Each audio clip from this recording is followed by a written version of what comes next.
welcome to the God is a Geek podcast. My name is Adam Cook, and joining me on this very special episode, because every episode is special when Adam Carroll's here. Oh, Adam Cook, you're too kind, too kind. How are you, my friend? I am fantastic, mate. I am excited because I'm always excited. That's just the way I live my life. Every time I do a video or a podcast, I say I'm excited, even though deep down I am really excited. Gary Bailey, are you excited? I am. Just, You don't sound it. It's just because I know what we're going to be talking about today, and I know I'm not going to get to play it. So, why not? Well, not now anyway. I've got to wait, like everyone else. Oh, okay. So, yeah, I'm excited. Yeah, just a different level of excited. Okay, I mean, to be fair, Adam, I don't know if you will corroborate what I'm saying. For Gary, given Gary's general demeanour, the way he sort of comes across, I actually think he does sound quite excited. I'm hearing a lot of happiness. A lot of happiness. So, well, he's of course talking about God of War, which we are going to talk about very soon. But given that I'm probably going to just go on about it for a long time, I thought, since I introduced the podcast, I shouldn't just then talk for half an hour. So I think it's best to ask Adam and Gary for their Far Cry 5 update, because aside God of War, there isn't a huge amount happening at the moment into the world of gaming. I mean, we've got a lot of news this week, but there isn't. We said April was not barren, but it's going to be slight. Like, we got Labo coming up, I mentioned, and of course, Yakuza 6 is pretty much out now, finally. But hey, everyone's moved on from that already in the games media, haven't they? So, Adam, how's your Far Cry? Still going very strong. I am now on the last region, so I'm actually going to Faith, because if you remember last week, I said I was actually going there, and then you told me, ooh, is what you said, basically, and I was like, ooh, what do you mean by that? So, I decided to go ahead, leave her to last, so I'm on my way there. The game is still amazing. Having a lot more fun again with it. The fun level is just going up and up, and I think it's actually kind of hilarious now what's going on. Like I was just playing before recording, and I got in a Jeep with one of the NPCs, and he's just rattling stuff at me, right? And he's just mowing down animals on the way, for no reason, not acknowledging it, and I just think it's so funny, these kind of things happening in this kind of game. But the story, however, is gone right out the window for me. It's just gone. Right. I don't care.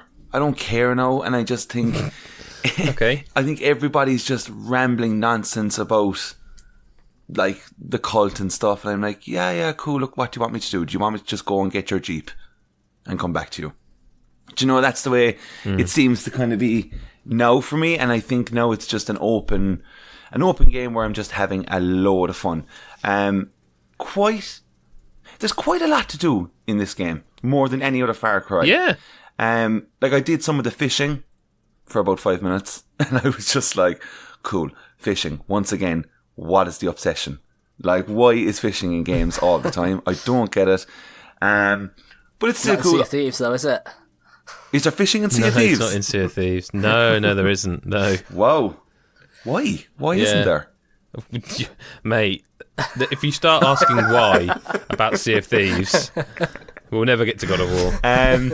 But in short, still loving the game. I'll definitely have it finished by next week. I thought I was going to have it finished this week. Go on. How far into Faith's region are you? How many sort of steps up the resistance meter? Oh, literally just starting. Okay, it'd be interesting to see if you start to enjoy the story more, because I genuinely felt like, and I do think this might be what's happened to you, is that when you went to Jacob is in the top, isn't he? It's John and I've forgotten the name of the guy in the top. I think, well, whichever, John and Jacob. Yeah, it is Jacob. No, it is Jacob. It? Jacob's up the top, yeah, in the mountains. I found his not hostage. What would you say they are? The capture missions where he captures you. Yeah. That's what killed me, because you are just repeating the same thing over and over again. See, I didn't know if we were going to go there with that, because I didn't know if it was going to... Well, it's not a spoiler, because we're not really saying much, if you know what I mean. Yeah, that's dog shit. I do not like it. It's bad. It's really bad. First time round, cool. I was like, alright, fair enough, that was fine. Yeah. And then third, fourth, I was like, no. And I mean, it's the fucking same. It is, with just a few more enemies and I think a bit longer. Yeah, and I didn't really enjoy it. Along with that, I just think that John and Jacob's regions are too similar. They're just like in terms of the missions, in terms of what you're doing, and like I don't. There's no difference really between them, bar that little sequence that we're talking about. See, I think Faith is going to be a big step. One of the more fleshed out characters, which is why I suggested doing her last, because I enjoyed John, and I think you've got the sort of newness of the whole thing, like, you know, you being captured and like his whole angle. But then I feel like if you do Jacob, it hits too much repetition, and I feel like Faith there's more character to her. Well, see, and I don't know much of Faith's like region story, obviously, but I can definitely probably guess that it's going to be like very dreamlike sequences and stuff like that, because they did that in like majority of the games, and it's kind of going that direction, especially after doing the second region. So I think it's going to go there, and it's more her backstory that is a little bit more interesting. I think I think it's a little bit more, not maybe a little bit more tragic, and I think you sort of get a bit more colour to her character than just the other characters. And I think that then leading into the ending from there, it will be maybe a better ending than I had, which was like I was doing Jacob stuff, and just like the finale in his region I didn't enjoy at all. I think I've said on the cast before, and then to go into the ending that I didn't enjoy, it was like just a bad way to finish the game. I mean, I don't know how far Gary's into it. Have you finished any regions yet? No, I'm still in John's region, and to be honest, I already kind of don't care about the story. It feels very like disconnected from the actual gameplay. Because like the gameplay is it's fucking ridiculous. You know, it's just go blow everything up, run people down, go shoot, throw Molotovs at bears like I do, and it's just then you go, oh right, I've been drugged again, and I'm back with John, and it's this again, and I don't care. You know, it's just it feels like it's trying too hard to be like this serious kind of cult thing with like the almost like a Saw vibe to it, or that, you know, or like Texas Chainsaw Massacre with some of the violence. Have you seen a film called Red State? Yes, Kevin Smith film. Yep, good film. So. Yeah, no, I agree. I actually really enjoyed Kevin. I like Kevin Smith. I used to like him a lot more than I do now. But like, I really like Red State. I thought that was different for him and really good. Just a good film. And Adam, you're the resident horror film man. Have you seen that one? Yeah, I have. It's great. And your thoughts are? You liked it too? Yeah. Okay. Yeah. But that's the kind of. So when they started showing Far Cry, that's what I was hoping it would be. Yeah. Yeah, definitely. And I kind of think it is. It's got like it is this kind of horrible cult that do shitty things, and you're just like, it's just a gunfight. Like it kind of is, like, that, isn't it? I can definitely like see what you're saying, but I just don't think they truly go for it. I don't think they really went, we're just going to go there. Like, I know people are banging on about how it's not political enough in some cases, whatever.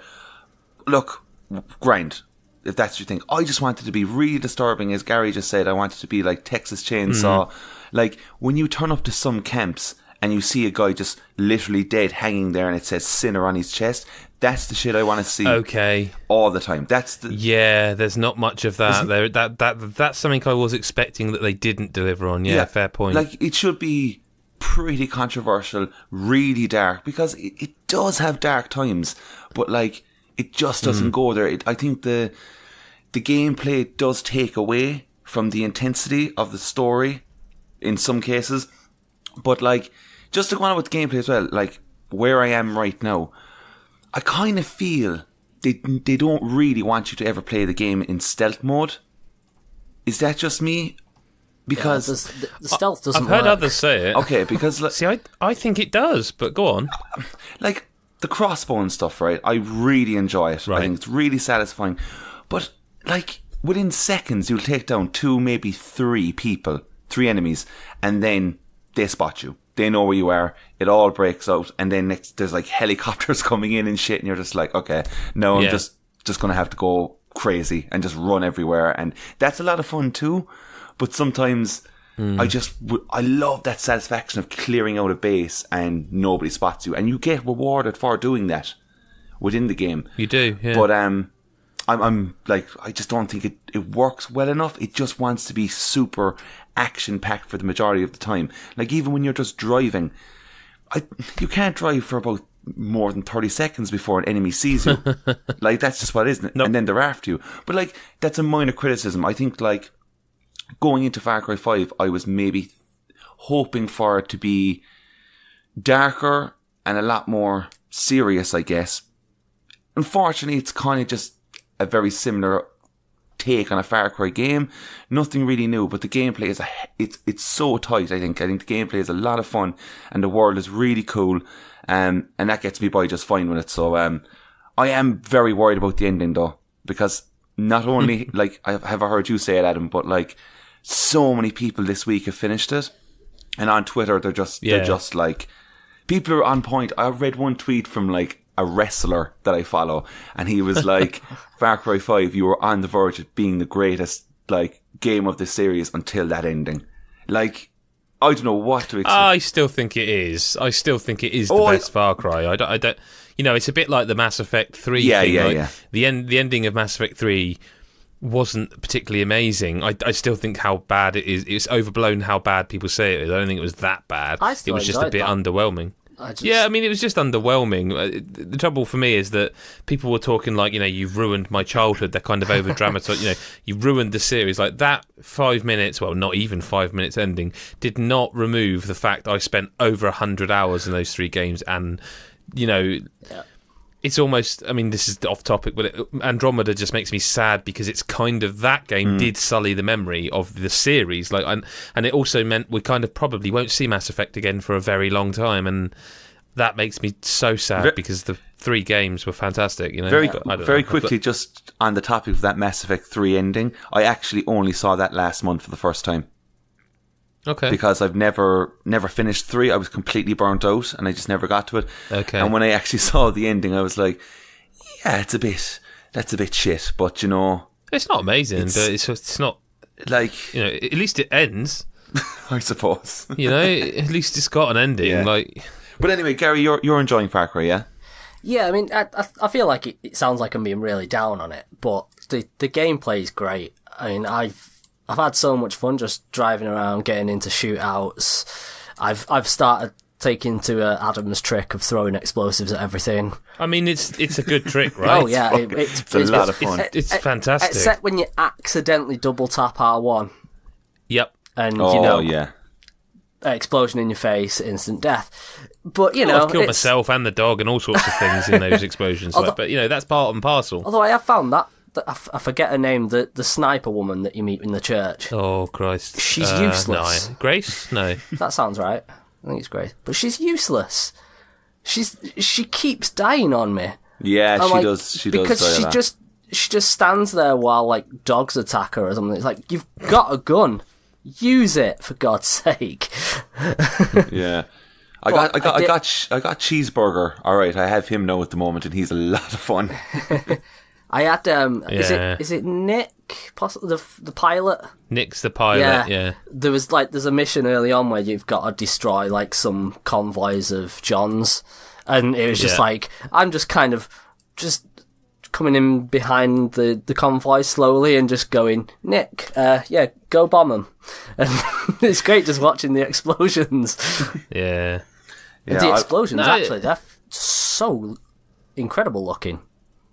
Just a little bit. One of the best looking games. Yeah, it's very pretty I can't finish that sentence knowing I'm going to talk about God of War, but it is an incredible looking game, I have to say. Yeah. Some of the lighting in it's really good. Yeah. But that's like all I've been playing this week anyways. It's just Far Cry, so... Yeah, pretty much the same with me, really. I suppose it's time then. Well, before we get into God of War, I'd like to talk about prick tease, but I have also been playing a bit of Donkey Kong Country Tropical Freeze on the Switch, and I can't obviously talk about it too much because it's a review embargo, but I'm allowed to preview it, and it's also my first time playing this game. It's the game I most wanted them to, well, I was going to say remaster, but re-release, I suppose, is more the case, isn't it? Because it's the one of 2, and I can't even remember what the other 2, I can't remember what the other game was, but there were 2 Wii U games I didn't play. and this is one of them. And Wii U games, well, all Nintendo first-party games hold their value quite well, so you don't really come across cheap second-hand copies. So I just never got around to playing it, and I do really like the Donkey Kong games actually. And this, so far, in a preview sense, I am really enjoying it. It's challenging, which is what I was hoping it to be. It's glorious to look at, and it just is really well designed. Like, if you've played it, you know what I mean, but the levels are so well designed. It reminds you that, like, Mario games aren't the only Nintendo games that have a terrific maps. Do you know what I mean? Yeah. I don't know if you've actually played it, Adam. No, I have, and like, it was almost too hard for me, if I'm honest. Okay. It's not like a Celeste difficulty or Super Meat Boy difficulty. It's a very, very tight platforming game that requires you to be skillful at platforming. And I don't play that genre all the time. It's like, it's Mario and stuff is my go-to. But like, Tropical Freeze, I'm going to get it on the Switch again. But like, okay, geez, I couldn't finish it on the Wii U. I just didn't. It was just too difficult. I mean, done a bit of co-op. Well, I was just sat there playing it in handheld mode, and actually, you know what? Normally I say I always play on big screen, but because we've got a dog now, I haven't been able to get in my office very often. So like, it's a puppy, they take a lot of time, as you would expect. But it meant I have been playing this in handheld, and I was just with my boys, and I was like, should we just play a bit of co-op? Whip the Switch controllers off the side, and we just played a bit of co-op, and it's just so far really good fun. I'm not very far into it, if I'm honest with you, but I am really enjoying it, and I'm looking forward to getting deeper into it. But the truth of the matter is I have played very little of that, and I've played very little of anything, because I have finished God of War, as I had last time we spoke. So I finished it over a week ago, and I am sat here now, not sure where to start. Okay, right? Let's wait a second, all right? Okay. You're going to give a speech here on this game, okay? And we're going to stay aside. You're not going to spoil anything. You're not going to go into that. Okay. But no, there'll be no spoilers. No spoiling. But I have a massive feeling this game has come out. It is loved. It is critically acclaimed. People are throwing the tens at it. Okay, this seems to be a big deal, not only for gaming, but for the God of War franchise and just for storytelling in general. So, is it living up to the hype? Is this one of the best games that you've played? I think I'm hesitant these days when a game... I mean, the game isn't out at the time we're recording it. They got code very early, which is sometimes a sign that they're very confident, sometimes a sign that they acknowledge it's just a very big game. Sometimes it's both. In this case, I think it was both.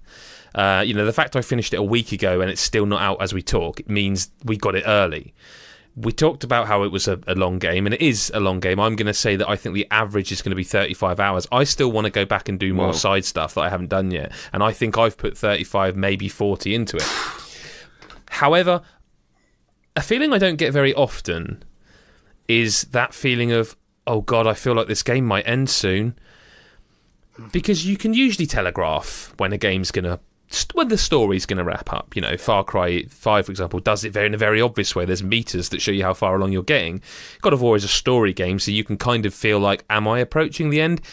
I didn't want this game to end. Like, I'm hesitant to say this sentence I'm about to say, because I don't like saying it so close to a game having just been played. Like, I'm just off the back of this, but I do think, as I sit here now, having thought about, I've had a week to think about what I'm going to say on this podcast, and I think this does hit my top 10 of all time. Wow. Right? I don't know where it hits, and I'm hesitant to say that because it's so close to release. When we review games, 99% of the time, well, in fact, 100% of the time, either myself or Chris will have edited the review, and there's sometimes a back and forth. Like, there are games that have come through with a 10 out of 10 score on them that I might have played, and in no way do I want to influence someone else's opinion, but it is important to me as the kind of the boss, if you want, that when a review goes up that says 10 out of 10, the review text justifies it. Yeah. It's not just they've slapped a 10 on it. Well, we had this conversation, didn't we, with Resident Evil? I think we did Resident Evil 7. Yeah, because I want to give it a 10. And, that's all right. What do you think about it? And we've said many times since, it's like you didn't agree with it, but no, I still don't think it's a 10, but you do, and you justified that 10.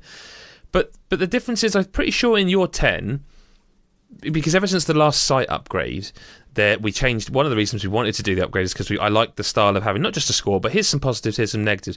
I want to be able to give our readers the chance to read the site every way they want. I'm not naive. I appreciate that a lot of people who click a score or a review do just jump down to the score, do just want to see positive and negatives, do just want the short version. Likewise, a lot of people want to read the full review. But the point is, those options should be there for everyone. That's just business sense, I think. Yeah.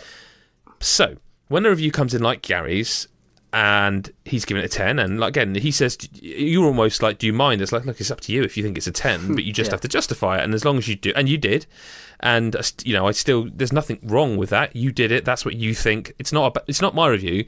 If I want to give it an 8, then I should write the review and I should review it. Right? That's not the way it works. If you reviewed it, but I just feel that when you give it the highest possible recommendation, which is what a God is a Geek 10 means. It doesn't mean perfect. It means highest possible recommendation. You should play this game right now. And when your review came in, there's the words, there's the score, there's the positives and negatives. Yeah. If you had done what Chris did with Resident Evil, and I would have gone back to you, and what Chris did was hand that review in with the text, with the score, with the positives, and no negatives. Not one. No negative in the negative column. If you'd done that with Resident Evil 7, I would have gone back to you and said, okay, text is great, you've justified it. However, are you telling me, seriously, there's not a single negative you can put in that column? Not one. And you'd have gone, well, I'll have a think about it, and you would have come up, I can't remember what you put. If either of you can Google that while I'm chamming away here, great. But I'm sure that this is a very much a first for God is a Geek, because when Chris handed that review in, I had also finished the game and played more of the game than I needed to finish the game, let's say 40 hours. I couldn't think of a negative. And I'm pretty good at finding like a small. It has to be a significant thing. We can't just be like, oh, there was a texture popped in just the once. That's not save that for the review text. If there's a column the positives and negatives, these are the standout moments, right? Yeah. I couldn't think of a negative, so I didn't go back to Chris and say, hey, Chris, cool, review's great, 10 out of 10. Totally agree with you as it happens. The positives, fine. You've not put anything down as a negative. That's what would normally happen. You've not put a thing down. You kind of have. There must be something. And the reason I didn't do that with Chris is because I couldn't myself think of a thing, having spent 40 hours in this game, that I would deem noteworthy enough to say, this is the negative. Now that is why I say this might be an all-time. This is a fucking special game. Yeah. Like, this is... have you found it, Gaz, before I carry on? Yeah. I put like long loading times and some iffy lip syncing, which it had some pretty bad. So those are minor things that don't change the fact it's a 10 out of 10 to you, and doesn't change the fact you are like, you must play this game right now. Exactly. But those things aren't in God of War. There's no thing that's like, oh, just you're still 10 out of 10, but there isn't one. Like if you'd. The thing I've been dying to say, and I think I said something similar in our video chat, is that if you'd said to me, God of War is going to be coming to PlayStation 4, it's going to be a brand new game, Kratos is going to be, it's the same, it's Kratos, you know about him, you played the series, I would have gone, you're going to release a God of War game in 2018? Are you sure about that? Because I don't think... As much because I love the series. I just think it's so gamey in what it is. It's a fucking video game. You know what I mean? Yeah. But if you said to me, "We're putting one in 2018," I'd have just sort of gone, "Have you thought this through?" Because the culture, the landscape has changed significantly since those games were released. Even since Ascension was released, I don't think you can get away with that. Yeah. Now, unless you're willing to have a backlash, because you will. And what they have done is they have made that God of War game in the only way it can exist in 2018, and they have executed it, I think, to perfection. I think there is... I just can't think of a thing. I don't want to sit here and glow. I want to say, but but I can't, because there's nothing about everything about the game. Whether you think it annoys you or not, for me, it feels like this game has been not just designed well, but meticulously executed. Like, the direction of this game is maybe one of the best directed games I've ever played. Like, it is astounding. Like, we've talked before on this podcast and on God is a Geek about how video games are not films. Video games can be whatever they want or need to be. And in God of War, they do that. The way the camera moves, the way you are never removed from the immersion. Like, there are no loading screens, unless you die, of course. There's no way around that. You know, the direction is incredible. And then when you couple it with a Kratos that you finally care about and a story that you finally think is worth hearing in more than he's not just a screaming ball of rage. It's a very, very good story, and it's not an escort mission. You know, you're not walking. He's with you all the time, Atreus, but it's not like you're protecting him. He's essentially a combat tool. You know, so to get into the nitty gritty of the combat, the best way to describe it, I think, is it's kind of like Dark Souls in terms of how it plays. Not in the difficulty aspect, but in terms of the actual controls. So R1 and R2 are light and heavy, essentially. Yeah. L1 is bring your shield up. L2 is you basically aim, so you can throw your sword, your Leviathan sword. You can throw it. You tap triangle. You recall the axe to your hand, Leviathan axe. Sorry. Then on top of that, you can, when you're holding when you're defending with the shield, you can tap one of 3 buttons to do a runic attack, which is magic. There's the rage meter, which is, the Kratos' rage meter builds up. You hit both sticks and then he just goes punch crazy. So it's challenging. There are an enormous amount of enemies, and those enemies, there are varieties of the enemies. Like, there will be projectile throwers, there will be different types of enemies that make you, because you can also put your axe away and just melee.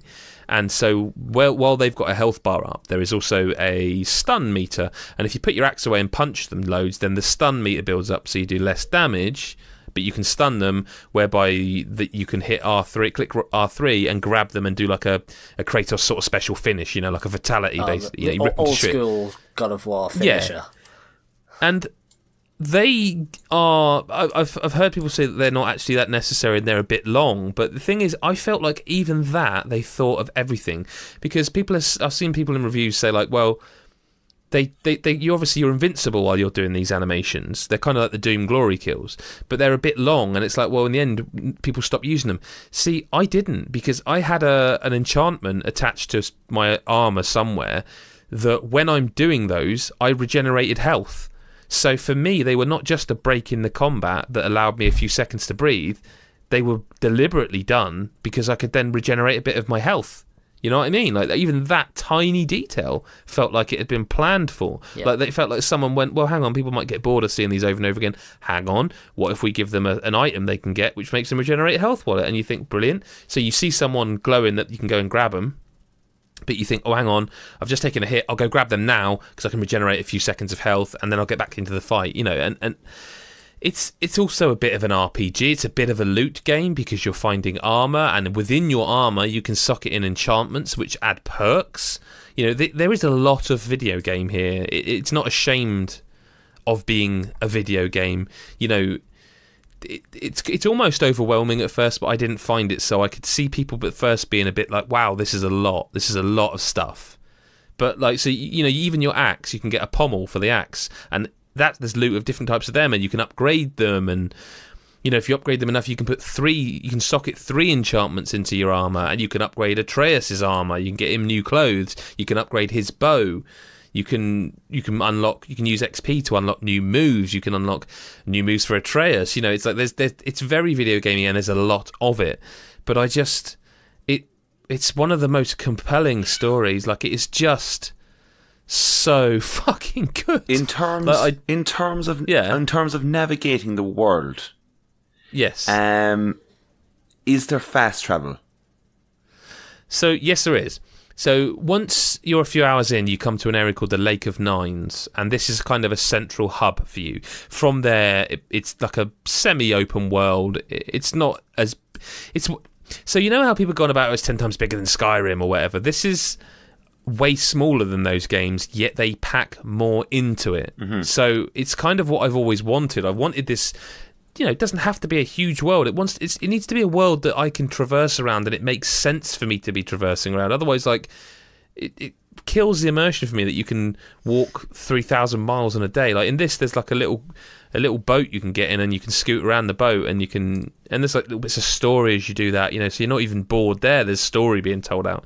You also unlock it's a door that lets you into the realm between realms, I think it's called, and even then there's like some chat goes on between people and then what that is doing is masking the load times. So you think you go into a door, the door opens, you walk through it, and you're walking around essentially a never-ending room.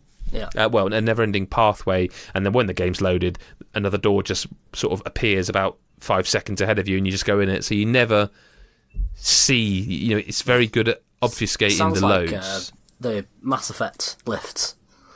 When you're in and you just go in the lift and you get a little chat between characters and stuff, and then only with this you are moving around, you are controlling it as you walk, and there is dialogue.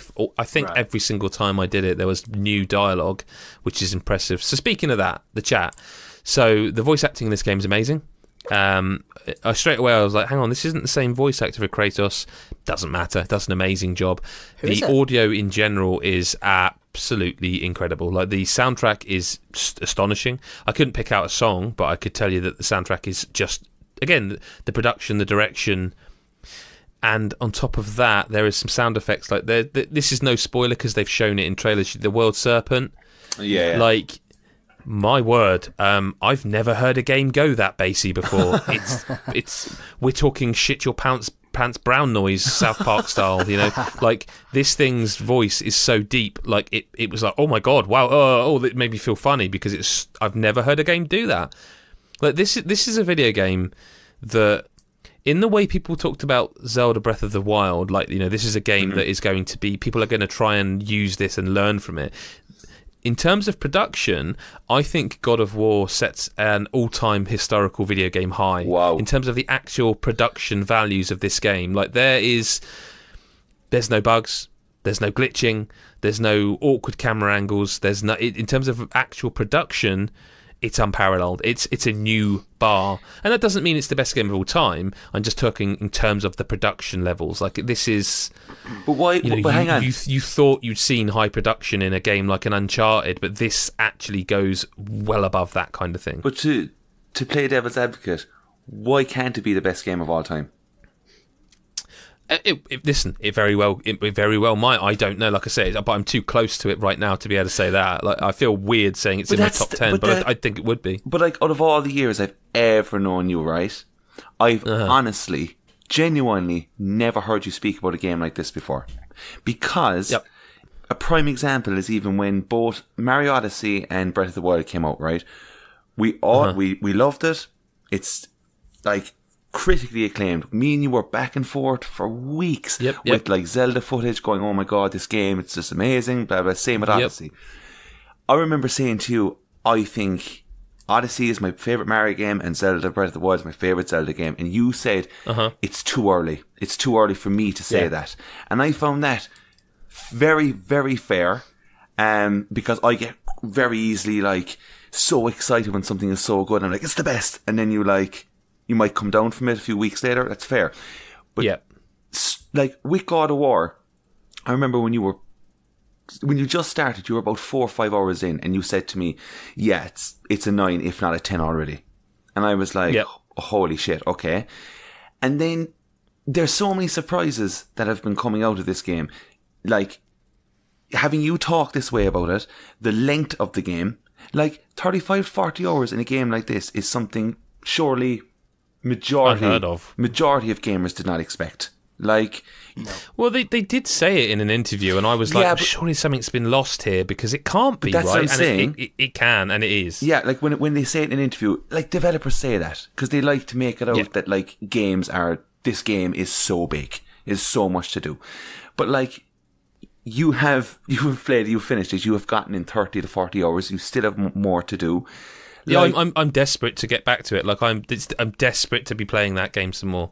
You're on about the audio design, the performances, the visuals. There's no bugs. Everything. Well, I mean, I barely even talked about the visuals, did I? Like this again. I mean, it's a Sony first party game, but again, where Uncharted 4 is amazing looking, because God of War isn't tied to reality as much. Right. It can do more. Yeah. Do you know what I mean? Like this is.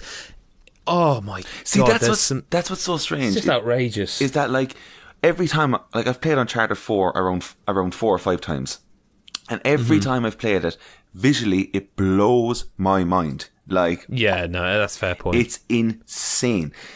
God of War, like when I play Uncharted 4, I'm like, where is the next stage for video games in terms of how it looks?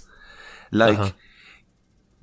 God of War. This is it. Is God of War the thing? Like, tell me this, right? Yep. Even playing the older games in the series, for me, the combat was always fun. It was hack and slash. We had a good time, okay? But the big thing about it was how big are the Titans? Like, how big are we fighting these? Like, yeah. That was the big seller for a lot of people. It was like, holy shit! Look at the size of me. Look at the size of that. No, not to go into spoiler territory, but I know what you're asking, and I was going to address this actually. So is that scale existing in this? Is there stuff? Because like all the view and everything is a lot different, as we've seen. Yeah. But does that take away from the grand, massive monsters that we have fought before? So, Chris and I, as we were playing this through, we hadn't actually decided who was going to review it. We basically decided, like, whoever finishes it first, write the review, we'll go from there, and we'll figure out what we're going to do. And at one point, I was way ahead of him, and then he got way ahead of me.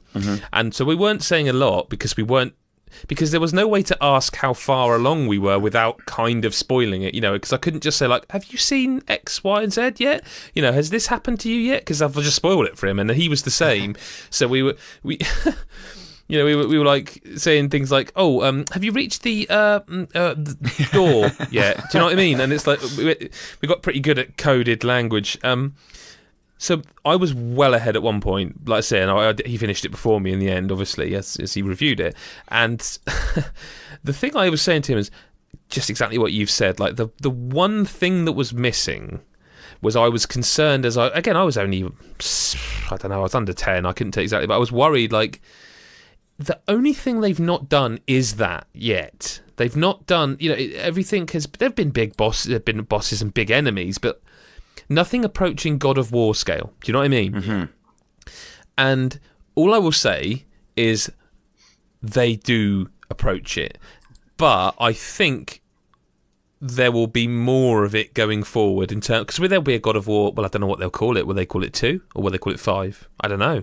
I don't know what they'd call a sequel or something now. Possibly, but I mean, we're now going to get a new series of God of War games like that. There's no question about it. We are going to get more of this, and that is insane because this is their first stab at it, and like Jesus, like because again, more a case of because of who you meet and who is mentioned that you're like, okay, I see where the series is going now. And even that, I wish I could talk about because I think some of that might be really clever and may play out in games in the future. But they deliver on every part of the God of War experience you hope. I mean, this has got some of the most... I mean, if this doesn't win Game of the Year, which I think it will, it's nailed on for Moment of the Year. Probably, maybe top 2 or 3 moments of the year. Like there's moments where I wanted to punch my screen. I felt imbued with the rage of Kratos. Like I felt his anger. I wanted to knock the screen out. It was, and there are moments where you're just like, this is. They know what they're doing. But that's God. They know what they're doing. That's an interesting thing you're saying as well, and I know it's kind of hard to explain. But you were saying you were there with the rage of Kratos, right? Yeah, I felt it, man. That's clearly then they've revamped this character because he's just been an angry fucker the whole time. Like he's just been literally. Like he's literally just been screaming for his majority of time in video games. He's just screamed and attacked massive monsters and tore off heads. Yep. Do we see different sides to Kratos here? Oh, absolutely. So the question I'm in and on about whether I should answer or not, that you haven't actually asked, but the question that I think a lot of people have been asking is this God of War 4? Right? because they never really were clear about that. I felt like it was a bit of a confusing one. Like, is this a reboot? I think it's a reboot. It's not. It's not a reboot. This is God of War 4. This is. Wow. But I don't want to go into any more than that yet. We will perhaps. It's a game that warrants a spoiler cast when everyone's finished it. But this is a sequel. I understand why they called it God of War, because they wanted to distance themselves from the original trilogy and make, well, there was 4 of them, but the first 3 games. Well, there were actually a lot more than that, because there's PSP games as well, weren't there? I know what you mean, though. The numbered games. The numbered games, the 1 through 3 were the kind of the Kratos story. Yeah.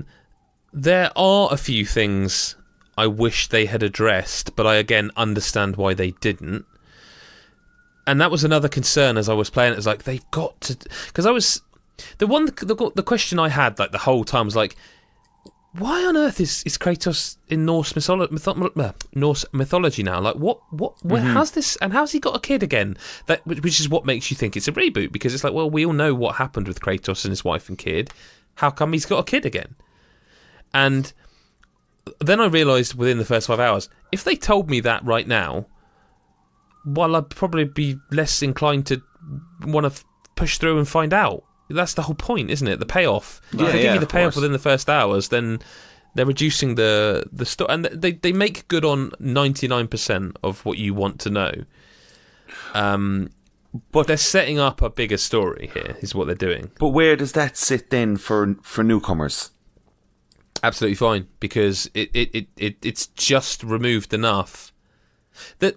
There are story beats that will be less impactful unless you've played those original games. There's no question that they won't make you feel the way I felt, but I can't sit here and pretend they didn't make me feel that way, because they did. I can't look at it from your opinion. I can only look at it from mine, and I love the series. That doesn't. It's still an incredible video game. It just means that some of the, and not all of, but some of the beats won't be quite as impactful, but the ones... Do you know, without spoiling too much, like in Uncharted 4, there's a moment early on in that game where Nate plays a video game. Oh, yeah. Yeah. Now, if you're not doing this, and then they do it, do you know what I mean? Now, if you had never played that game, you wouldn't quite have that level of emotion, but you would still be like, oh, this is really cool. That's what we're talking here. There are moments like that. There are moments that you won't get the exact feeling I had. But it's difficult. It's just... there's so much of this game I'm desperate to... Kratos' character is done very well. Like, you're never... Like Atreus will say things and Kratos is just like, yeah. And he... you know what I mean? Or like... He is still like a grumpy bastard, but then most developers will leave it there. So Atreus will be like, I'm a kid, and he goes, off. Yes, boy. And then they leave it there. But what they do is they'll throw in, like, quietly, Atreus will go, yeah, God, you always say that. He is a believable child. I have 2 children. He's a believable child. And that's in itself some achievement, actually, because... that's hard to do. He will answer back, but quietly. And there's one moment I remember, it's not a story spoiler, it's just a tiny offhand bit. Like, he does sort of answer back, like, yeah, all right, Dad, whatever. And then, like, Kratos literally goes, what was that, boy? And he just goes, nothing, sir. And it's like, that is just proper, that is parenthood. Like, that is, that is done so well. But, like, there is also so many moments where you're like, this is Kratos, but he... he cares for that kid, like, he does. Like, there's a payoff for everything, and towards the end, there's one moment that it didn't make me cry, but like the payoff was just so good. Like, it's such a everything about this game is meticulously designed. I said that earlier, and I stand by it. It's like Chris said, it's the easiest 10 out of 10 he's ever given. I remember saying that with Mario, and I think Zelda probably, but this is This is... This is just... I think the last thing to ask here, though, like, and I'd say you maybe have thought about it, is this the best PS4 exclusive? It is, yeah. It is better than Bloodborne, it's better than Uncharted. It's better than Bloodborne, yeah. It's different to Bloodborne, and it's of course, better. But like... because it's more accessible. I mean, if you want to really just boil it down to... You can be... just it is more accessible. It is a more accessible video game than Bloodborne is. Like, people will bounce off Bloodborne because of the difficulty. This is challenging, but the challenge ramps up. You're not going to be a wall slammed in your face from the moment you start playing. Just like this is just an adaptive difficulty thing. There's no difficulty selector or anything like that. No, there is difficulty. You can choose. I think is it 3 or 4. I think it might be 4, okay. and it is that kind of thing. Like, hey, I just want to enjoy the story. Don't challenge me. Or there's like, I am Kratos, but it's also more about the way the game's designed. Like, you're introduced to new enemies, but you're also then given the skills to defeat them. Yeah. You can upgrade your weapons. Like I say, by getting used. So the runic attacks change how you attack certain enemies. So some will give you like, this. If you attach this enhancement or enchantment, I can't remember, if you socket this into your weapon, it will do, 15% extra damage to trolls and can be stacked up to 80%. Do you know what I mean? That kind of thing. This if you stack this, if you socket this, you get 10% luck, which means when you find hack silver, which is the currency for the world, you'll find more hack silver out in the world. So you're wandering around, you might want to do that. It's that kind of thing. Sounds like the runes in Bloodborne. Like that's similar kind of thing where you're putting those in and they'll give you different effects against, like it's like some against kin and stuff like that. Yeah, no, it does borrow a lot from a lot of games, a lot of Sony first party games, but it's what it does so well is the way it ties them together and executes them is like what I say is the meticulous sort of very high level. I mean, I genuinely think this is a new high bar. I don't often wax lyrical about a game this level, but like I just can't find a flaw with it, and I'm so excited to hear what everyone else thinks. You can't find the flaw, but I haven't played it yet, and you know what I'm like. I am that confident. No, I am so confident that I don't think you will. I think you will be the same. I find it hard to believe. I mean, if you want to get down to brass tacks, the most impressive thing about this game isn't that it's got like 50 10 out of 10s or whatever. The most impressive thing about it is that the lowest review score is an 8. Yeah. That's nuts. Yeah. That's nuts. I don't think the anyone lowest could have score predicted is an 8. The worst someone could give it was an 8. Oh. Like, if you'd have asked me, like, I don't know, a couple of years ago, they're making a new God of War, it's, do you think it's going to get 10 out of 10s across the board? It's like, no, because, it's God of War, it's kind of moved on, things have moved on. Yep. And yet now it's happened, and now I'm like, why? I need to know why. I mean, this will be the highest rated game of the year. Like, it's no question. It's already. I think it's at a 95 on Metacritic, which puts it up. I mean, as the second best PS4 ever game. So it's possible. Like, it's going to be one of the highest rated, if not the highest rated, of the entire generation at this rate. I mean, you got to think there's lots of magazines which scores haven't been put out yet, and they're presumably they'll be high as well. I don't know. I honestly don't know, but it's basically the second highest PS4 game of all time, behind GTA. It could, yeah, it could. Well, it could. I don't know. I beg anyone who's listening to this that is also in games media. I beg you, don't spoil this fucking game, because I actually feel there's even some Sony released trailers that are kind of moments where it's like, oh, well, I wouldn't have mentioned that. Yeah. Because that was one of my favourite moments, or that was a cool thing that happened, and I beg anyone who has the opportunity to wants to hit that share button, and I beg you not to do it, because there are some moments in this game that we'll be talking about at the end of the year. That's the time to do it. That's the time. Yeah. But I beg you, don't hit the screenshot button and just and that's why I hope people buy it straight away and get it played, because there are some moments here that you do not, as people who have played games for many, many years, you do not deserve to have these moments ruined for you. It's the only time that share button's a bit of a fuck up, because other the time, it's a cool thing to have, but please don't spoil this for you. It's anyone. Don't, because don't rob people of the moment you've just enjoyed. Yeah, I have this pre-ordered. I'm picking this up Friday, and like next week's podcast is just going to be, it's going to be just as long with God of War talk, because we'll have Chris on. Chris will be back. He reviewed it. He gave it 10 out of 10. It's on the site. Like, I'm sure, Gary, you get it day one? Do you think you get it day one? Like, absolutely. We'll be only like 2 days in before we record, but still, there's going to be some seriously good talk about it. Yep, I mean, it sets its stall out very early on. Yeah. Do you know what it's got as well, which not many people are talking about? It's got style. it's got real style to it. It not in a kind of like the aesthetic way, but in the way that it's executed. Mm-hmm. It's got real flair to it. Do you know what I mean? Amazing. Yeah. But we should move on because, you know, if no one's interested in God of War, I bored them for half an hour. So let's talk about some video game news. And Gary, since you've populated our docket here with news, why don't you take it away with the first one for me, mate? Yeah, well, Hellblade, innit? Yes. I mean, number of awards it got. What was it, 5 in total? BAFTAs? I'm looking down in now. Artistic Achievement, Hellblade. Audio Achievement, Hellblade. The Best British Game, Hellblade. We've got Game Beyond Entertainment Award for Hellblade. Yeah. And there's one more, did you say? No, I can't find it. Where is it? Oh, Performance. Melina Jurgens as Senua in Hellblade. Can we actually give, like, 5 minutes to these awards and just what our thoughts are in terms of who the winners are? Because, yes...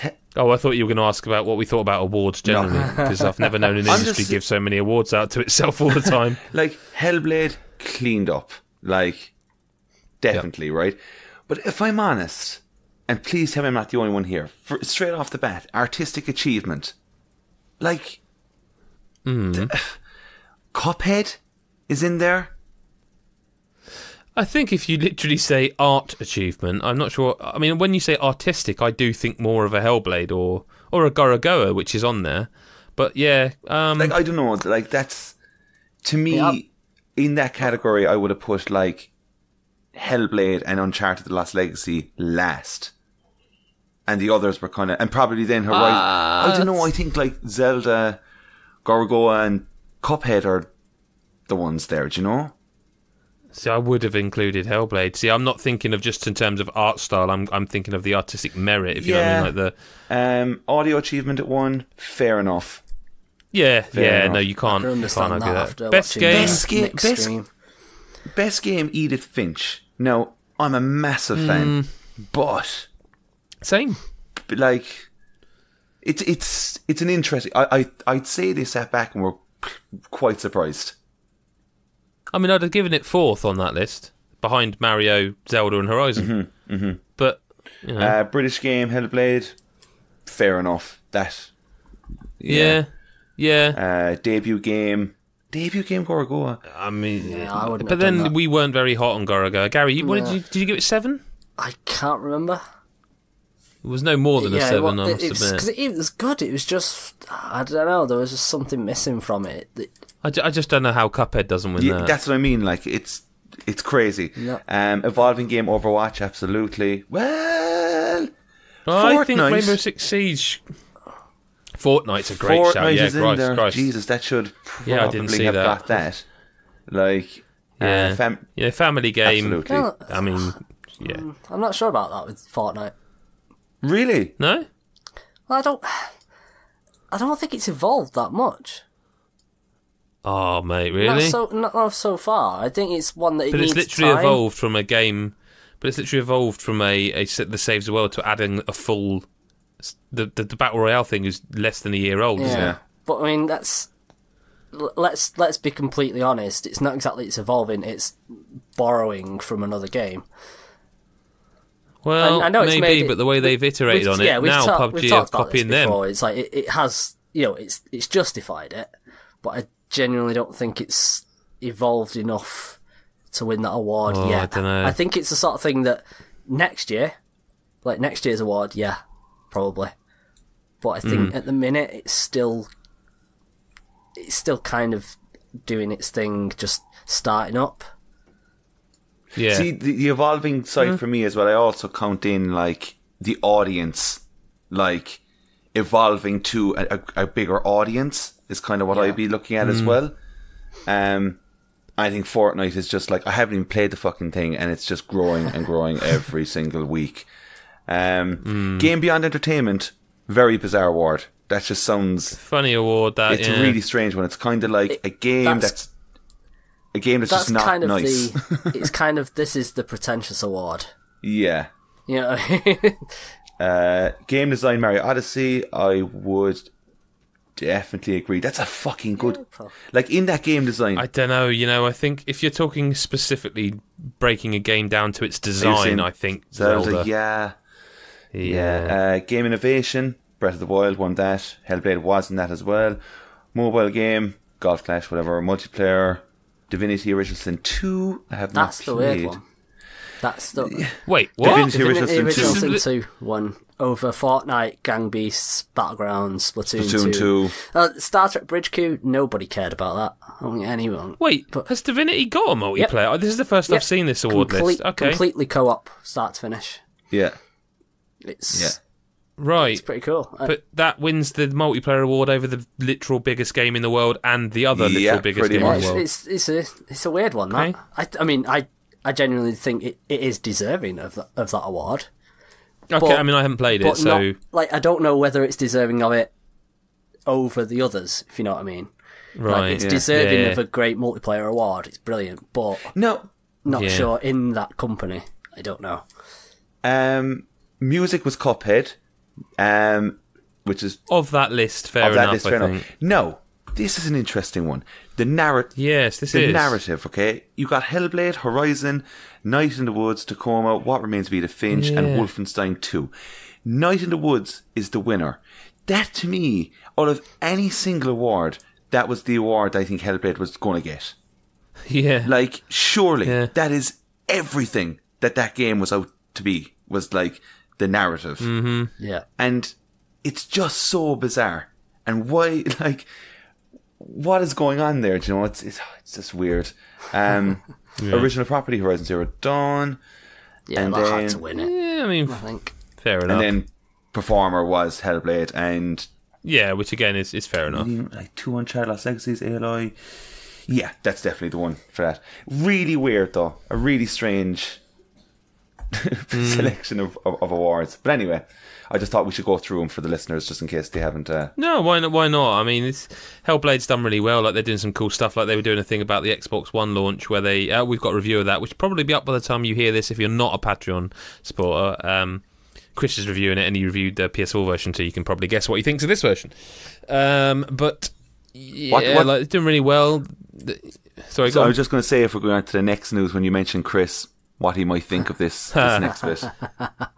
Well, yeah, Shenmue. I've never really known how to say it. I say Shenmue, but I've heard Shenmue.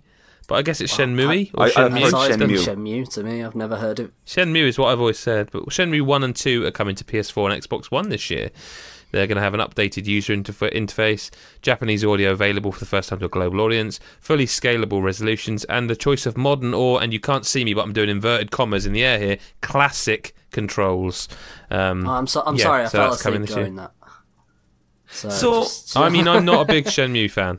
Like, I've never played them. I'm really excited because I've heard great things. But since this has been announced, there's some people who are just not giving a shit. Is this game like Marmite or something? Like, I just don't think it's going to have aged very well, because I don't think it aged. I mean, at the time when it came out, everyone was like, "You got to play this game." So I got the Dreamcast game. I was like, "Oh, it seems like a really weird game," and I played a bit of it and then fell off it. Like, it's just like I said in our Slack channel, I was like, it's basically Yakuza with all the good bits removed. See, my thing is, I think Chris holds it up so highly. He's a great piece up on the site actually about it. I think his love for the series makes me really want to play it, because I think when video games are held that highly for certain people, me personally, I just want to play it and see what they're on about. So I think it's interesting. I think a lot of people are looking forward to it, and I think it's a nice thing to bring out before the third, because there's no release date on the third one, is there? No. Is it supposed to not be this year? Or I imagine that? I'd be surprised if it did make this year. I mean, I'm surprised they're making it at all. So. Speaking of, Football Manager Touch is Football Manager 2018. Basically, is on Nintendo Switch. This surprise announcement. I saw some rumours, and they used to do this. They released Football Manager on PSP. I think there was a Vita one. I can't remember. I mean, they used to release it on Xbox 360. Yeah, they did. I think it was like 2007. I think was the last one on 360, something like that. Mm-hmm. Yeah. Will that? But I mean, again, this is a smart release. Yeah. Will it be better than God of War? No, it won't be. It's a good one for Switch. I mean, it's the sort of game that would do well, playing it on the move. Well, it's weird because I've got a copy of this and Nick is reviewing it for us, but I wanted to do some video. But the thing is, I kind of feel like this game would be best played with the Switch in your hand and using touch controls. Yeah. But I can't record that, so I'll have to use a controller, and I don't really want to use a controller for it, so we'll see. If a video hits on the site, you'll know you'll know I did it. But yeah, it's kind of cool because it can be but all of those things. It can be a touch control game, or it can be a controller game. But yeah. The game that is also going to come to consoles eventually, but it isn't yet, Warhammer Vermintide 2 has crossed 1 million sales on PC, Gary. Yeah. It's good, isn't it? Yeah. I think it deserves it. I think it's a very good game.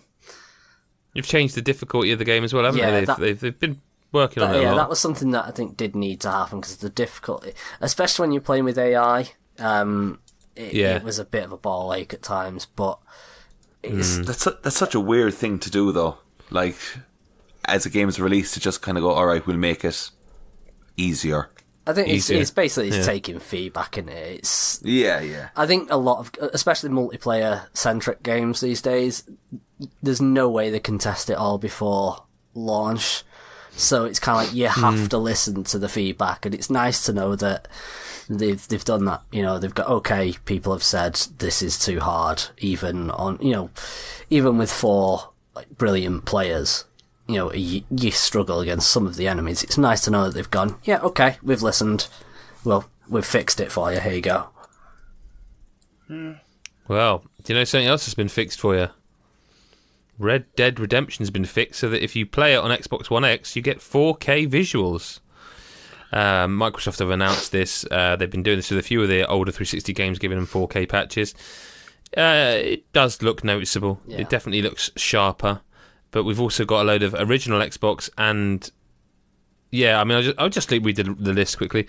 Blinks the Time Sweeper, Breakdown, Conquer, Live and Reloaded, The Elder Scrolls 3 Morrowind, Hunter the Reckoning, Jade Empire, Panzer Dragoon Auto, and SSX3. And on April 26th, there's Destroy All Humans, Full Spectrum Warrior, Mercenaries Playground of Destruction, MX Unleashed, Panzer Elite Action Fields of Glory, and then just loads of Star Wars games. Battlefront 2, Jedi Knight, Jedi Academy, Jedi Starfighter, Knights of the Old Republic 2, The Sith Lords, and Republic Commando. And my question, gentlemen, to you is, who are these people that are playing all these original Xbox games and Xbox 360 games on Xbox One? I would say that I would play SSX3 again.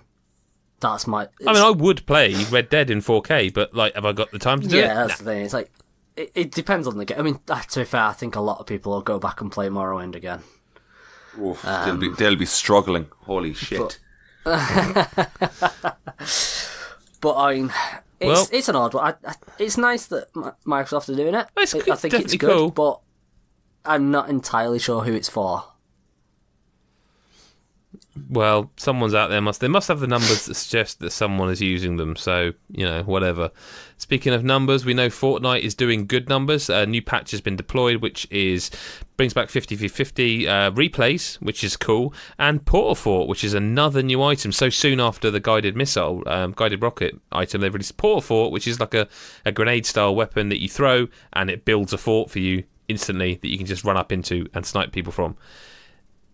I can't help but be impressed with how clever this stuff is. Yeah, I'm afraid. No, I'm with you. I cannot help but be impressed by the creativity. People are out there saying, "Oh yeah, no, I love Fortnite. It's doing really well, but I just can't get on with the building." So they make an item that just builds your fort. I can't help but be just hugely impressed. That seems like ideal for me. Because that's exactly what my issue was. I was just like, I just don't have time for building. I mean, because of God of War, obviously I haven't had a chance to actually play Fortnite for a few weeks, so I haven't seen how rare that item is, but I would guess it's not that frequent. So, yeah. But sticking with the Battle Royale thing, we mentioned it earlier, PUBG are now trying to keep up a little bit, and they are doing so by they are putting the Miramar, the second map, out on Xbox One next month. Yeah. So... That's cool. Yeah, I really enjoy that map. I know a lot of people had issues with it on PC. Personally, I loved it.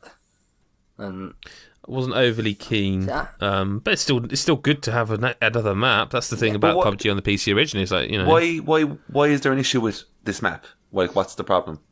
I think a lot of it... It's more open. Yeah, people didn't like the fact that there's no long grass to just lie in and snipe.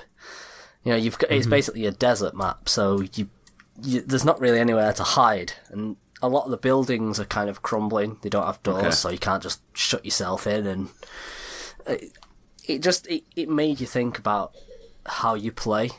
You know, you don't just play exactly the same as you did on the other map. You have to kind of think about it.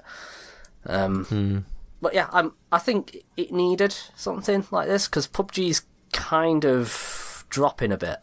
You know, obviously Fortnite's flying and that's taking people away from it, but especially the Xbox version of PUBG, you don't hear many people talking about it. No, it's weird. I mean, it's doing really well. I mean, what was it? It's over 5 million sales. That was like the last sort of place it was at. But yeah, it just seems to have kind of disappeared a little bit. I mean, it's obviously still popular, but it's still great. Gas. I nearly had the perfect segue. Oh. I was trying to rush along to the last news bit, and I took the bait too soon. Damn it! But I'm going to take it anyway. I'm going to say, I've forgotten what you said now. It doesn't matter. So by the time people hear this will kind of be old news, but there's a reason I want to mention it. So we nearly mentioned it last week, but it wasn't confirmed, and then after we recorded it was confirmed. Ghost Recon Wildlands has had a Special Operation 1 Splinter Cell, where, you know, Sam Fisher, voiced by Michael Ironside, the original Sam Fisher, is going to be... Well, he has been in it. The event was until the 15th of April, which is now finished. However, the reason I wanted to mention this still... It's still in. Like, the mission's staying. It's just that the rewards aren't going past that date. Right, yeah. But the reason I wanted to bring this up as such is that I think... The thing no one seems to be talking about is that this basically confirms a new Splinter Cell in E3, doesn't it? I think so. It's because you don't go, like, let's say you do decide, we've got Splinter Cell, let's put Sam in it. Fine. You don't go and get the original voice actor back, though, because they didn't. Like, for the last game, it wasn't Michael Ironside. No, it wasn't, was it? It wasn't. That was one of the things people hated about it. What? No, I hadn't, because I remember the big art. It was one of those internet furores at the time that people were outraged about it. You know, in the way that, like, do you remember when Snake? Oh shit, I've forgotten his name. Snake. Yeah. David Hayter. Hater. Yeah, like, you know, and that you know, I understand the anger, but it was Splinter Cell was never a series I was that obsessed with. It bothered me, but I feel like you don't go and get Michael Ironside back for a day in the studio to record some voice work for the DLC, free DLC. Like, for record this while you're recording your script. While you're doing the dialogue for this new game, yeah. So I think that's going to be announced at E3 and released this year. That has to be. This year? Yeah, I think so. Oh. Ubisoft do that sometimes, don't they? What Ubisoft had this year? Far Cry. The Division 2 they're announcing this year. Yeah. Well, they've announced and they're showing it this year. They've definitely had another game. No, it's only April, isn't it? Yeah. What, released this year? But I just think, like, they don't seem to... Oh, they've got The Crew coming as well, haven't they? The Crew 2. The Crew 2, but it's like, yeah. I don't think they've really had... Other than Far Cry, because The Crew 2 is not massive, they've not really had, like, a big... No, kaboom kind South of thing. Park is coming to Switch, next week, week after? They've got that game called Wild. Is that still in production? Well, I assume so. Beyond Good and Evil 2, don't forget.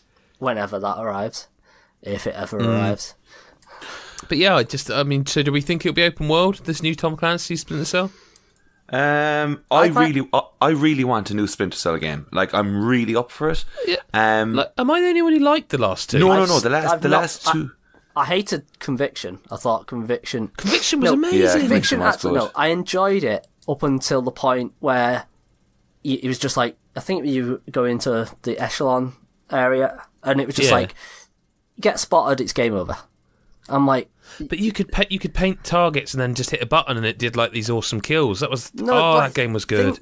Things like that were good, but it's like it went through the entire game basically going, play it how you want. You don't have to be stealthy if you don't want. Okay. And then it just suddenly goes, no, stealth or die, and you're just like, oh, fuck off. That's bad design. Yeah. And it killed the game for me. I didn't get past that. I didn't feel like getting past it. But I've not played. What was the last one? Blacklist was the last one. I've got it, but it's on 360, and my 360 is packed up, and I'm kind of just like, when it eventually arrives on backwards compatibility, I'll do that. Or if it goes like dirt cheap on PC or something, I'll pick it up. That was a very good game. That was a very good game as well. I just think that, like, I think the Splinter Cell series is at a point right now where I just want them to take it aside, take their time, and kind of do what God of War has just done.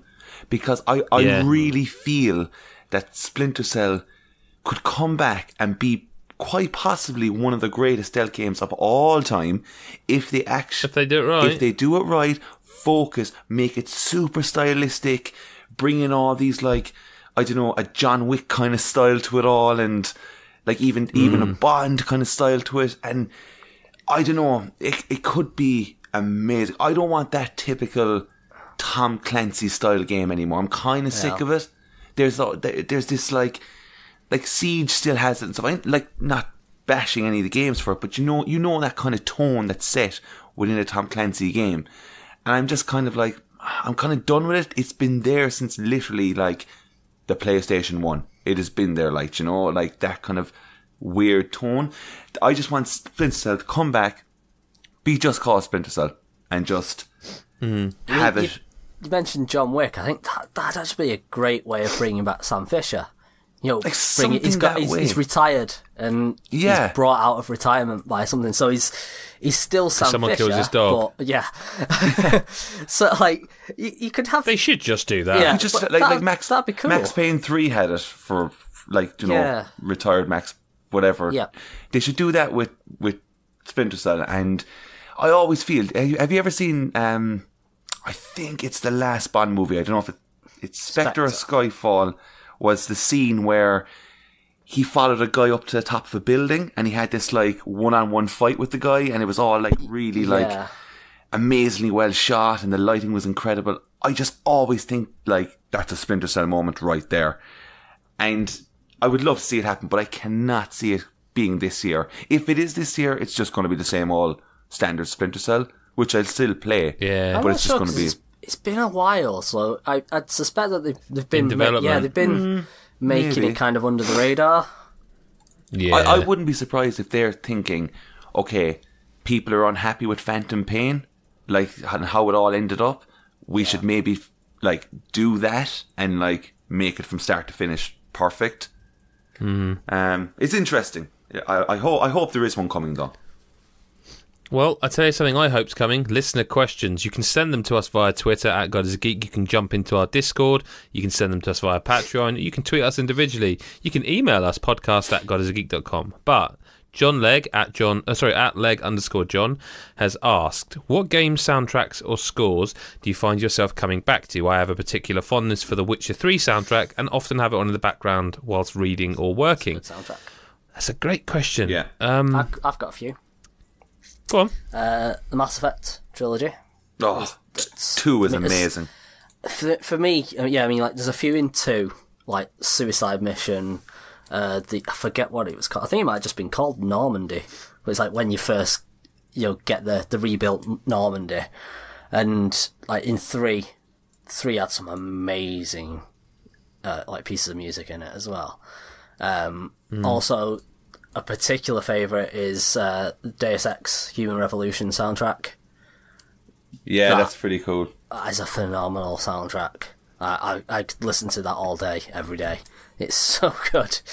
Another one for me would be a bit of a random one, but Dust: An Elysian Tale. The soundtrack of that I loved. Bought it as soon as I found it was available, and yeah, it was even like one of the tunes was even like my ringtone on my phone for a long time.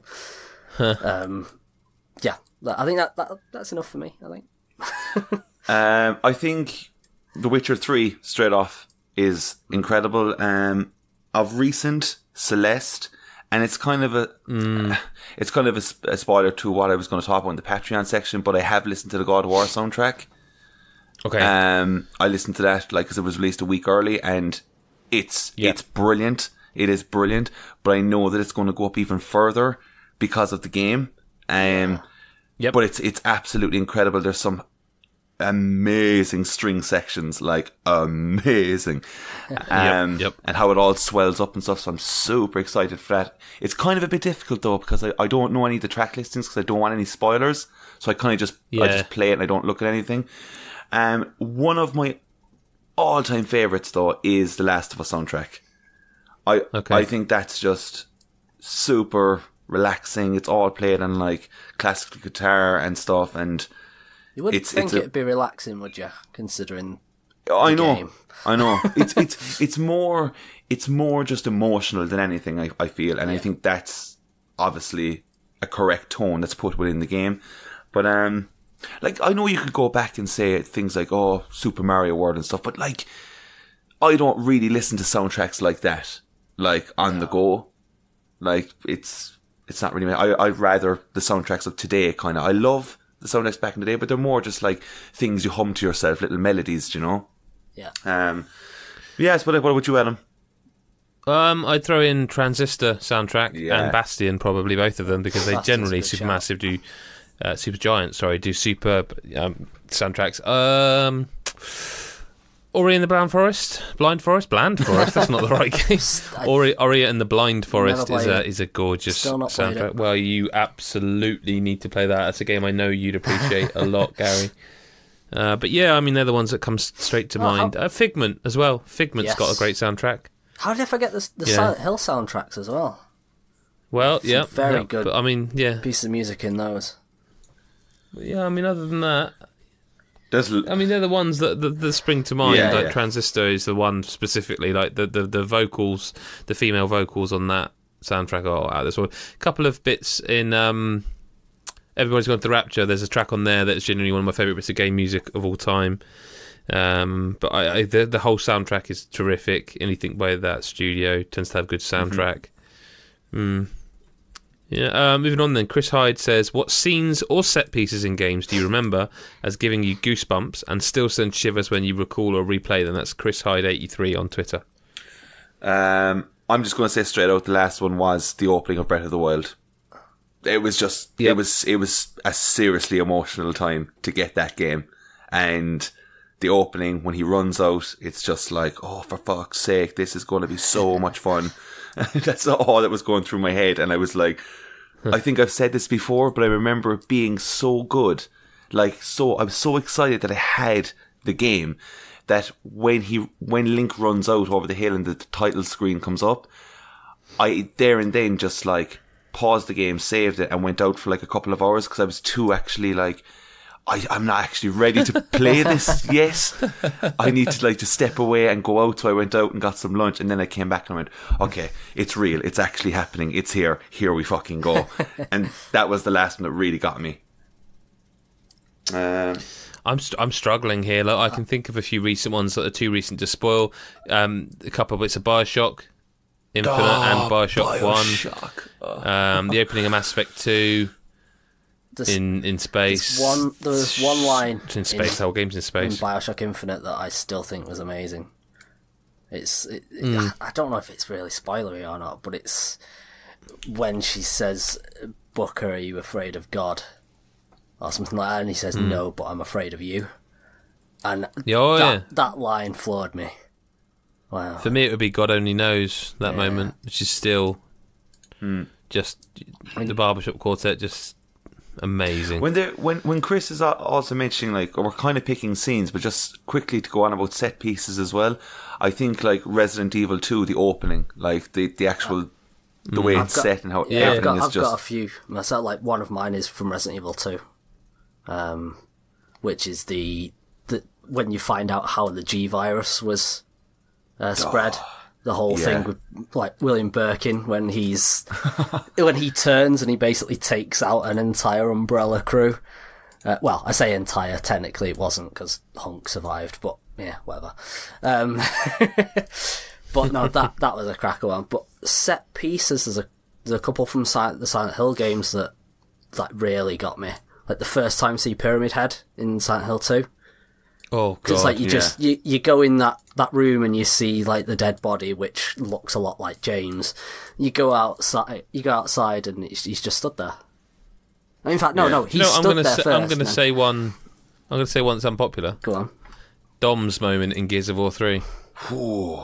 Yeah, I can kind of see that.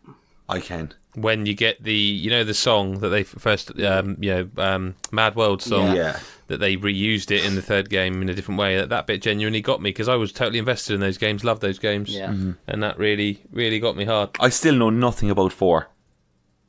Like, it's good. No, I suppose you wouldn't. If you haven't got an Xbox One. It's still good. haven't I played. wouldn't say it's a must play or anything. I think 4's fantastic, man. I think 4's a great game, genuinely. I really want to play it. I can't think of That's any all more I got off anyway. the top of my head. I've got one last one was from Silent Hill 3. There's like a room that you went into with a massive mirror, and you turn around to go. There's nothing there. You turn around to leave, and you can't get out. And in the mirror, everything starts to basically bleed from all the walls. Even like Heather herself, the reflection starts to bleed, and you just like, let me the fuck out of this room right now. It's just it's just so creepy. A more modern one, the ending of Horizon Zero Dawn. Yeah. I've been thinking about that game a lot recently, actually. Well, I've been thinking about it a lot because I still haven't done the DLC, and I was thinking when I'm fully done with God of War, I think I might go back to and do the DLC for Horizon, actually. It's excellent. You absolutely should. One last one I just want to say, because when Chris is saying what scenes or set pieces in games, if I'm honest, it hits both of them from start to finish. For me, Super Mario Odyssey. Okay. There are some very special moments in that game. Yeah. It does. Yeah. It does. Derek Cooney at Drocatron says, when it comes to games past or present, which pleases you more? Which pleases you more? A game that looks crisp and plays amazing, or B, a good game that focuses on cutscenes and cinematics and the story? It's a difficult question to answer that, because I kind of like both. Yeah. Like, I love a game like Celeste, where it's mostly gameplay but has some story, but also love God of War, which does both really well. Like, I think a game, not every game, but games have to play well, because they are games, essentially, unless you're into it for a different reason, It's kind of interesting you saying that, though, and this question coming into place, because this seems to be everything that God of War is.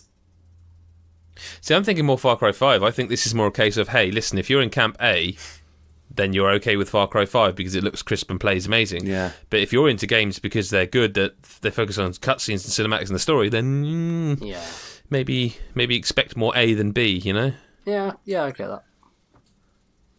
But I'm okay with either. A good game's a good game. For me. Ultimately. Over on Discord, McPoo asks, what's your favourite game controller of all time? See, I don't have one. I think mine would be the Xbox One Elite controller. That thing's an absolute masterpiece of a controller. It's just beautiful to hold in your hand. And beyond that, there was a Mad Catz MLG Pro Series wired 360 controller that had, like, if you take the back plate off, you could put different weights in there to customize it to exactly how you want to feel it, and that thing was just beautiful. Even though I have like 6 wireless Xbox 360 controllers and don't have a Xbox 360 even set up in my house, I couldn't bear to get rid of that controller because it was, even as wired, because it just, it's so good. It felt so good. But yeah, the Elite controller for me, I think. Yeah, and to be honest, probably second is the PS4 controller. Yeah, I mean the current ones are kind of some of the best. Anyway, I think they are too. Because they've taken into account everything that's come before. They've learned the ergonomic, the easy to use. I mean, the Xbox One controller is really nice. Just in general. That's the nicest controller to hold, definitely. Like, and I don't even have one, but every time I've picked up an Xbox One, I've just been like, oh, that's so comfy. But probably, like, my favourite, I absolutely adore the GameCube controller. Like, really? Yeah, I had a feeling someone was going to say that one. So I remember it being a very nice controller. Do you know what it is? It's just every time I pick up the GameCube controller, not only is it just like shit tons of nostalgia hitting me, but like I'm just so used to like the grooves and the triggers, and like when you have your thumb on the main like button, like you're using the back of your thumb to like hit the other ones and stuff. I don't know, it just all flowed very well for me, especially in things like Mario Kart and stuff, do you know? Yeah. I was just like, this is a fucking absolute weapon. Like when it came to Double Dash, they was like, no, you're giving me that controller. That's my controller. Do you know? I think the PS, just to go the opposite way, by the way, I think the PS3 is one of the ugliest. I say it felt cheap and plastic. When you pick up the PS3 controller, play a game with that for a while, and then go back to PS4. Holy shit! Yeah. David Ayers, also on Discord, asks, any games that you really enjoy that you can't remember anyone else liking at the time? For me, he says it's Bulletstorm. I reviewed and really enjoyed the first knack. I thought it was a challenging game. I think it was one of those games at the time where it's like, if you think it's a kid's game, you're going to hate it. That's not what it felt like to me. But I'm not saying I loved it, but I enjoyed it, and everyone hated that game. So I suppose for me, it'd be something like Resident Evil 6. Played it. Yeah, there's that too. Really enjoyed that game. I know most people hate it, but I had a lot of fun with it. I would be going for Lollipop Chainsaw. That's such a good game, that. Yeah, I keep going with it. I think it's hilarious. Yeah, such a fun, bizarre, ridiculous game. Yeah, I think we've hit all the points there with those. To be honest with you, yeah. Well, I mean. No, I can't say DMC here. It won't work. Work. The last question this week is from Dane. As someone who buys a lot of indie games, I find your indie coverage excellent. Thank you, Dane. As there wasn't a category on it for your Game of the Year pod, and I'll explain why there wasn't in a second. What were your favourite indie games of 2017, and what are your most anticipated indies for the rest of the year? Now, I'll quickly just say there isn't a category as there used to be, in the way there also many, many years ago used to be a best mobile game category, and we felt that ultimately a game's a game. And there's no reason nowadays we feel like an indie game can't be in the top 10 of Game of the Year with the God of Wars or Horizons of the world. That's why there isn't a category for that. But any indie games in 2017 that you absolutely loved? Darkwood. Did Edith Finch come out then? Yep. Yeah, Edith Finch for me. Divinity Original Sin 2 is Cuphead. Flint Hook is a game everyone should play. It's on Switch now, so if you haven't played it, you can play it now. Battle Chef Brigade was a good fun game. Tokyo 42. Hob. Holy shit, never finished that. Butcher. Blackwood Crossing. Butcher, I tried a few times and couldn't get on with it. Everything. That was an interesting one. It was certainly was interesting. It was bizarre, but I had a lot of fun with it. I think I reviewed it, didn't I? You did? I mean, I remember I didn't give it like a really high score. I would hope not. It had some issues, but it was just a fun, relaxed, daft I didn't like that game. Just Blackwood Crossing was a really good game. I enjoyed Snake Pass, Night in the Woods. There were loads of indie games last year. Tacoma I quite liked, just not as much as Gone Home. As for upcoming in games, I've put a list here. There's some good ones coming. Dead Cells, which although it was in early access last year, but that's finally coming out, and I can't wait because everyone will. Oh man, what a game! What a game! Yeah, Spelunky 2, if that's this year. Untitled Goose Game, Super Meat Boy Forever, obviously. Forgotten Anne, that's out soon. The Last Night, Ashen, Indivisible, which is a game I played a prototype build of 3-4 years ago. Ashen is one that I need to see more of, because they showed it at E3 last year, didn't they, in the Idea Xbox bit. But I can't remember what it is. And it's kind of like, it looks like almost like a co-op-y Dark Souls-y kind of thing. Sounds good to me. It seemed to have like a bit of a low poly like visual style as well, and that kind of art style immediately draws me in. But it just hadn't a bit of intrigue about it, so I'd like to see more. Hopefully, we will see more for this year. You got Ooblitz should be out this year. That's a game that's been doing the rounds a bit. Like people have been waiting for that. It's kind of a Farmville Minecraft kind of combo thing. Kentucky Route Zero is finally coming to consoles. Don't you dare miss out below. I won't. I'm coming to that. I'm coming to it. Vampire, which I still have high hopes for. Yeah. Bloodstained. I don't think that'll be very good. Ita, if it comes out this year. And of course, Below. And the reason I left that to last is because Gary, you recently interviewed the director for Below, didn't you? Yes, I did. And that'll be up on the site where we found out. I suppose we can break it here. We found out how long that game's going to be, and I tell you what, that stunned me when I read that. Yeah. Yeah. Hold on. But it sounds good though. He's not answering you, Adam. He's ignoring you. Sorry. How long?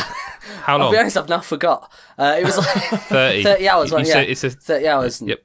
Like that's like your first playthrough, and then it's like I think it was. I was expecting a 2 to 3 hour indie game. Yeah, well, but I think it's going to be more of a. Well, he likened it to Diablo 1, like lengthwise and stuff, and I get the feeling it's kind of that was part of an influence for it as well. Well, also now I understand why it's taken so long.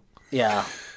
Very quickly, I just want to mention 3 games as well in that list. Well, not in the list, but games I'm looking forward to. One called Children of Morta. It's like this. I like the look of it. I like the style of it. No, have you played it? And it was like, I played it a little while back. Like to be fair, this was like a preview build. I think it was, and so it's it could be miles better by now. But it just didn't play that well. It was quite awkward. The idea is still nice, but I don't know. It looks really nice. I hope that they've done more to it, because if the base idea was good, so if they've just improved the gameplay a little, then I could see it being quite good. One other one that this is just personally because of what I'm into, but like I don't think it's going to do anything amazing. But I think it's called Visage.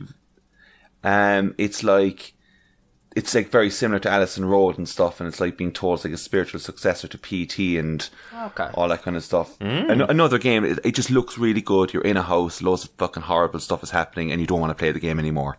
Then I don't know if we'd say that this is an indie game because the publisher is Sega, but I'm very excited for 2 Point Hospital. Oh, how did I forget that? Yeah, same. I'm really excited for it.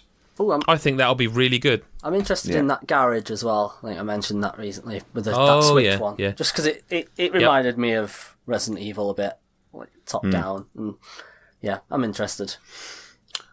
But that's kind of everything. Plenty to come. That is literally every indie game this year, probably. Probably not. There's probably others. But that's a podcast for this week. There's plenty of God of War chat for you, plenty of news, and if you're a Patreon, you'll have heard some music chat, some Star Wars chat.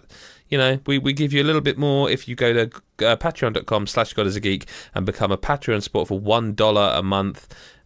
You get every podcast earlier and extended. We call it the premium podcast. You get extra videos, early videos. We've been giving away codes actually on the Patreon. We get a lot of game codes we don't get a chance to use, so we've been giving them to Patrons. So, maybe worth thinking about. If you want to follow us, you can do so by typing godisageek.com into your browser. You can follow God is a Geek on Twitter, Facebook, Instagram, everywhere. It's just God is a Geek. It's simple stuff. But also make sure that you do subscribe to this podcast if you're just hearing us for the first time. And if you've been listening for ages and think, listen, I download it every week. I don't need to review them. Do just 2 seconds of your time to get on iTunes, review it, give us 5 stars, and get us up them charts so that other people can share your love of us. It helps. Is that right? So our love of you. much. It really does. If you want to follow Adam, he's at Adam Zoaks, ZOAX that is. Gary is at Blue Fury 47. Myself is at Jeebus F. Gary, Adam, thank you so much for being here to listen to me ramble about God of War for pleasure. a while. Thank you for teaching us. Well, it's been a pleasure, and we will speak to you next week or whenever you choose to listen. Bye bye for now.